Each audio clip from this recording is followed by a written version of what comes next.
Bonjour et bienvenue au site C à Comini. C'est ici que l'entreprise OTV Veolia teste son nouveau procédé de traitement des micropolluants grâce à CSD qui l'exploite et analyse les résultats. Le traitement des micropolluants arrive en fin de station. Actuellement, la station traite environ 23 000 équivalents habitants, avec d'abord un traitement mécanique, une décontaction primaire, un traitement biologique, puis une décontaction finale. L'eau utilisée pour le pilote est ensuite filtrée grâce à un filtre à 150 microns, qui est également utilisé pour l'eau industrielle de la station.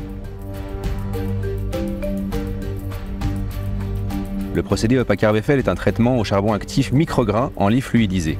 L'eau arrive par la base de la colonne et, par sa vitesse, met en suspension le charbon. Il est également possible de combiner ce traitement avec une préozonation.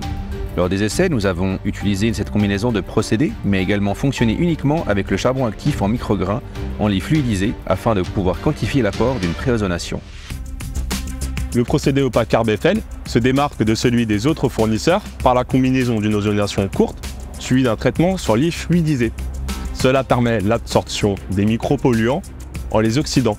La concentration de l'ozone injecté est limitée afin de réduire les coûts énergétiques. Le procédé a aussi été conçu de manière à limiter le temps de contact de l'ozone avec l'eau afin de réduire la production de sous-produits néfastes. Le procédé utilisé se différencie également par sa vitesse. L'utilisation d'un charbon avec un diamètre plus grand permet la mise en œuvre de vitesses plus importantes, de l'ordre de 20-40 mètres par heure, ce qui limite l'emprise du procédé au sol. Cette grande vitesse permet également une fluidisation optimale du charbon.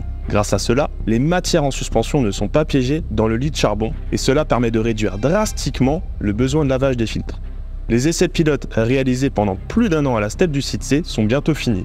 Les résultats sont attendus pour cet automne.